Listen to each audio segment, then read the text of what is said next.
যে সাংবাদিকদের সাথে যেভাবে ক্লোজলি বসা, একেবারেই খুব অন্তরঙ্গ পরিপূর্ণ পরিবেশে কথাবার্তা বলা বা আমাদের কথাগুলোকে ডেলিভার করা, আমাদের কথাগুলোকে রিসিভ করে আপনাদের পত্রিকা বা মিডিয়ার মাধ্যমে প্রকাশ করা, এটা কিন্তু 5ই আগস্টের পুরো পর্যন্ত দীর্ঘ সময় প্রায় 17 বছর ধরে কিন্তু এই সুযোগটা আমাদের ছিল না।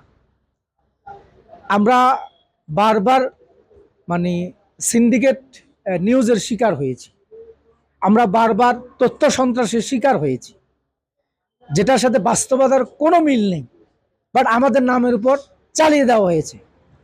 কিন্তু এই কারণে আমরা সিন্ডিকেট নিউজ বা তথ্য সন্ত্রাসের কারণে কোনো সাংবাদিক নেতার সাথে, সাংবাদিক কর্মীর সাথে, সাংবাদিকতার সাথে পরিচিত সংশ্লিষ্ট কোনো ব্যক্তির সাথে অশোভন আচরণ করে যে খারাপ আচরণ করেছে এরকম কোনো রেকর্ড নেই। মিডিয়ার জায়গা থেকে তারা নিউজ প্রকাশ করেছে এবং এই নিউজে যতটুকু সত্য প্রকাশ হয়েছে এটা তার যোগ্যতা, এটা তার মেধা, এটা তার মননশীলতা, এটা তার পেশাদারিত্ব। কিন্তু যেটা মিথ্যা সে ছাপিয়ে দিয়েছে, যেটার সাথে সত্যের কোনো লেশ মাত্র নাই, এটা তার অযোগ্যতা, অপেশাদারিত্ব, যেটাকে সাংবাদিকতার পরিভাষায় বলা হয় ইয়েলো দাগন ভূঁইয়া প্রতিদিন জার্নালিজম, হলুদ সাংবাদিকতা। আমরা এটাকেই তাদের সামনে তুলে ধরার চেষ্টা করেছি যে কেন ভাই, যে ঘটনার সাথে আমাদের সামান্যতম সংশ্লিষ্টতা সম্পৃক্ততা নাই, কেন আমাদের জড়িয়ে এই নিউজটা করলেন। তারা আমাদেরকে বিভিন্ন দিক থেকে বিভিন্ন বোঝানোর চেষ্টা করেছেন, এদিকের চাপ, ওই দিকের চাপ, উপরের চাপ, নিচের চাপ, সব দিকে চাপ বুঝাইয়া নিজের দায় বাঁচানোর চেষ্টা করেছেন। আমরা এটাকে মেনে নিয়েছি। আমরা পরবর্তী বলেছি ঠিক আছে, আমরা প্রতিবাদ দিচ্ছি, আপনি আপনার ঠিক আছে আপনার সাংবাদিক জায়গা থেকে এটা দিয়েছেন, বাট আমরা প্রতিবাদ দিচ্ছি এই জায়গাতে, আমার প্রতিবাদটা একটু প্রকাশ করেন। তাহলে এটাও তো প্রকাশ করাটা অপেশাদারিত্ব নয়, এটাই পেশাদারিত্ব। হ্যাঁ, আপনি এটা তথ্যের ভুল হইতেই পারে, তথ্যের বিভ্রাট ঘটতেই পারে, কিন্তু সংশ্লিষ্ট জায়গা থেকে যখন এটা ব্যাখ্যা দেওয়া হয় বা এটার প্রতিবাদ দেওয়া হয়, এটা প্রকাশ করা কিন্তু পেশাদারিত্বের অংশ। আনফর্চুনেটলি আমাদের অনেক সাংবাদিকরাই, অনেক মিডিয়ারাই কিন্তু এই কাজটা করতে পারে, সাহসিকতার পরিচয় দিতে পারেন। আমরা এই দাগনভূঞা বা ফেনীর অনেক সাংবাদিকের সাথে আমাদের কথাবার্তা হয়, যোগাযোগ হয়, কিন্তু দেখা সাক্ষাতের বিষয়টা এটা দেখতাম যে এটা যখন করতে চাইতাম বা এটার ব্যাপারে আমরা আহ্বান জানাতাম, দেখতাম তিনি একটু আনইজি ফিল করতেছেন। আমরা ওনার এই অবস্থাটাকে সম্মান করতাম। হ্যাঁ, বাস্তবতা তখন একজন ভাইকে শুধু চাপে ফেলা আমাদের কিন্তু মানে নীতি বিরুদ্ধ, আমরা সেভাবে চেষ্টা করি। তারপরে এই বরিতার মধ্যে আলহামদুলিল্লাহ সাংবাদিক, মিডিয়া বা সাংবাদিক ব্যক্তিত্ব যারা আছেন আমাদের সাথে সুসম্পর্ক রেখেছেন, আমাদের অনেক কথাগুলোকে আপনারা একেবারে নির্ভয়ে সাহসিকের সাথে প্রকাশ করেছেন, আমাদের সত্য ঘটনাগুলো আপনারা প্রকাশ করেছেন। এজন্য আমরা আপনাদের প্রতি কৃতজ্ঞতা প্রকাশ করছি এবং আপনাদের এই পেশাদারিত্বের জায়গাতে আপনাদের আরো উত্তরোত্তর সফলতা কামনা করছি। সম্মানিত ভাইরা, পরিবর্তিত পরিবেশ, এই পরিবেশে যা ঘটেছে, আমরা এই অতীতের নষ্ট অতীত নিয়ে খুব বেশি চর্চা করতে চাই না, আমরা পচা অতীত নিয়ে খুব বেশি কথা বলে আমাদের সময় ক্ষেপণ করতে চাই না। আচ্ছা, আমির জামাত যে কথা বলেছেন যে আমাদের দৃষ্টি এবং সম্মুখে আমরা স্বৈরাচার মুক্ত হয়েছি, আমরা জালেম মুক্ত হয়েছি, কিন্তু সত্যিকারে মানুষের জন্য একটা সুন্দর বাসযোগ্য পরিবেশ নিশ্চিত করার কথা, সেটা এখনো নিশ্চিত হয়নি। এখনো সর্বত্র একটা অব্যবস্থাপনা চলতেছে স্টিল এখনো পর্যন্ত। আমি গতকালকে খুব কম সময়ের মধ্যে একটা পত্রিকা, মানে মাল্টিমিডিয়া অনলাইনে ছিল, এখনো তারা ইতিহাস থেকে কালবেলা ব্যাপক সুনাম করেছে। সন্তোষ শর্মা হচ্ছে এটার সম্পাদক, তিনি বাংলাদেশ যে পূজা পরিষদের সেক্রেটারি, মানে তিনি ধর্মীয় রাজনীতি করেন আর কি, হিন্দু রাজনীতি। তো তার সাথে কথা বলতে গিয়ে যেটা তিনি কিছু বিষয় আমাদের সাথে শেয়ার করেছেন যে আসলে এখনো পর্যন্ত সর্বত্র অব্যবস্থাপনা।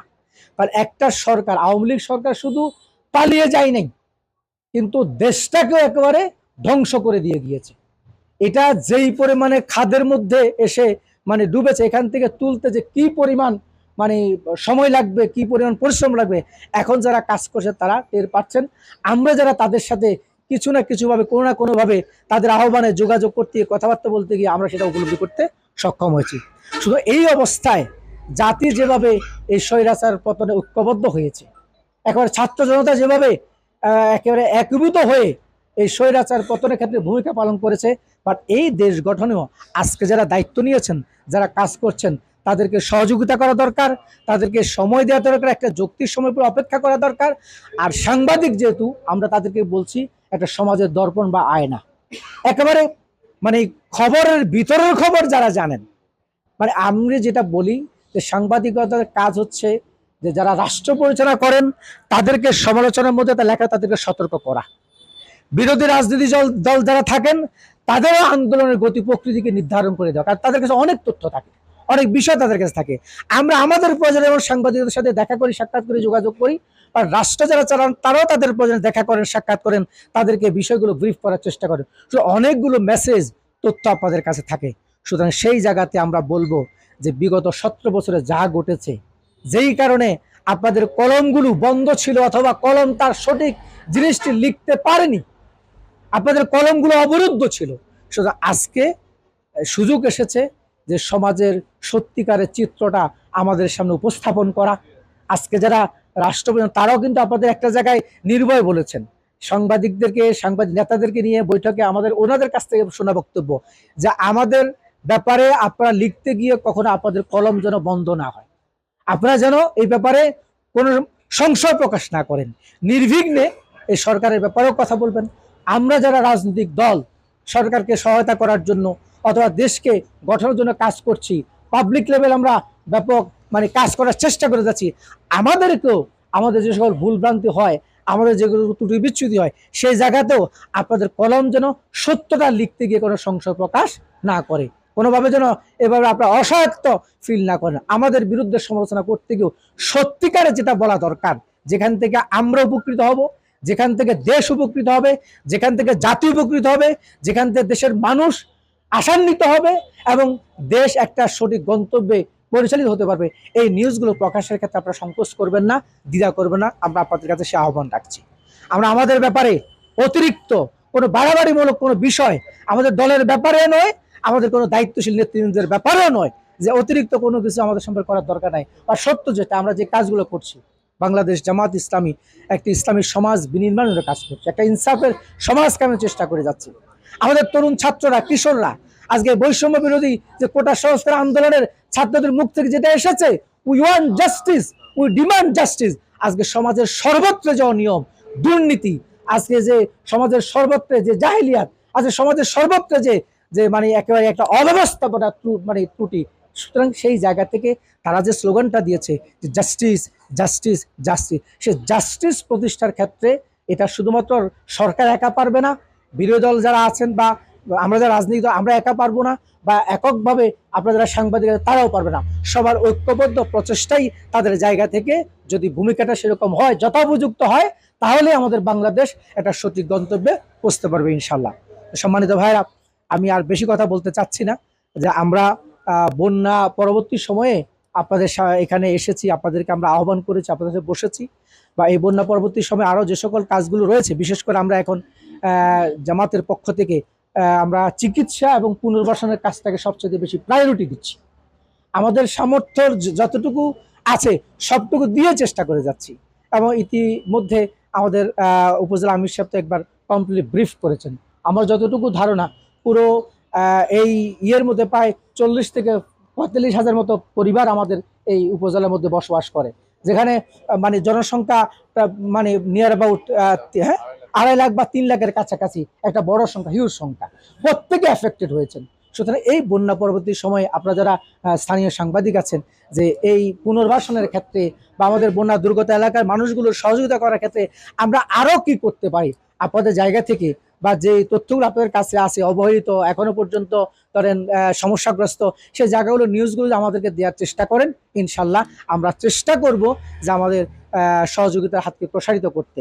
সর্বোপরি আমরা বলতে চাই যে সাংবাদিকরা, আপনাদের সাথে আমাদের কখনো বৈরিতা ছিল না, সম্পর্কে অবনতি ছিল না। আপনাদের পেশাদারিত্বের জায়গাতে যে ইথিক্সগুলো আমাদের শাহাদাত ভাই খুব সুন্দর উপস্থাপন করেছেন। আল্লাহর রাস্তায় অনুরোধ করব মেহরবানি করে কখনো ইথিক্সের বাইরে যাবেন না, কখনো কোড অফ কন্ডাক্টের বাইরে যাবেন না। প্রিন্সিপাল যেটা, এটাকে ভায়োলেট করবেন, আপনাদের সাময়িকভাবে সুযোগ সুবিধা অর্জন করবেন, কিন্তু এরপরে ওই শ্যামল দত্তের মতো বউ বাচ্চা নিয়ে পালাতে গিয়ে পরে এই জনগণের হাতে ধরা পড়বেন। আজকের এই যে সাক্ষী শিক্ষাটা, আজকে আওয়ামী লীগের পতিত আওয়ামী স্বৈরাচারের পালিয়ে যাওয়া, চলে যাওয়ার এই মেসেজ আমাদের জন্য আছে, আপনাদের জন্য আছে, অন্য রাজনৈতিক দলগুলোর জন্য আছে। কেউ যদি মনে করে এটা তো আওয়ামী লীগের জন্য শিক্ষা তারা নিয়েছে, তাহলে আমি মনে করবো বাকিরা যদি এটা মনে করেন, যে মনে করবেন তিনি ভুল করবেন। আমাদের জন্য মেসেজের শিক্ষা রয়েছে। সুতরাং জনগণের সাথে যদি আপনি অন্যায় করেন, আপনি সত্যকে গোপন করেন, আপনি নীতি নৈতিকতাকে আপনি যদি জলাঞ্জলি দেন, সাময়িক সময় আপনি সুবিধা পাবেন, কিন্তু এটা একটা সময় এসে আপনাকে এটা কঠিন মূল্য দিতে হবে। আপনার পরিচয়ের সংকট তৈরি হবে, এবং পরিচয় সংকট না, আপনার অস্তিত্বের সংকট তৈরি হবে। আজকে যে সংকটে ভুগছে আওয়ামী লীগের দোষর যারা এই স্বৈর শাসনকে পৃষ্ঠপোষকতার যে সকল সাংবাদিকরা করেছেন বা যারাই করেছেন, যেভাবে করেছেন, সরি ফর দ্যাট, আমি আপনাদেরকে সামনে কথাটা বলে ফেললাম, কিন্তু বাস্তবতা আসলে তাই। তাদের কিন্তু পরিণতি সেরকম।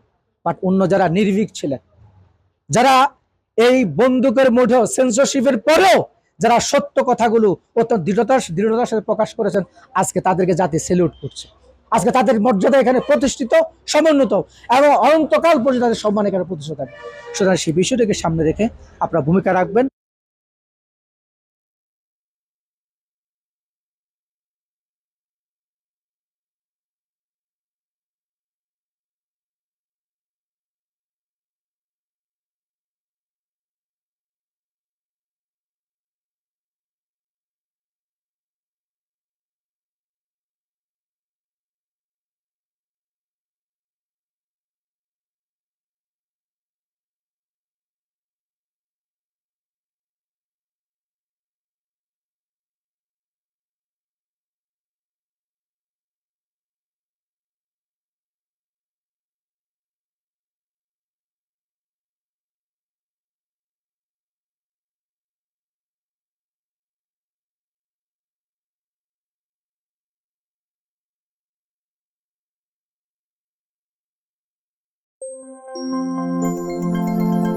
দাগন ভূঁইয়া প্রতিদিন, সত্যের পথে সব সময়।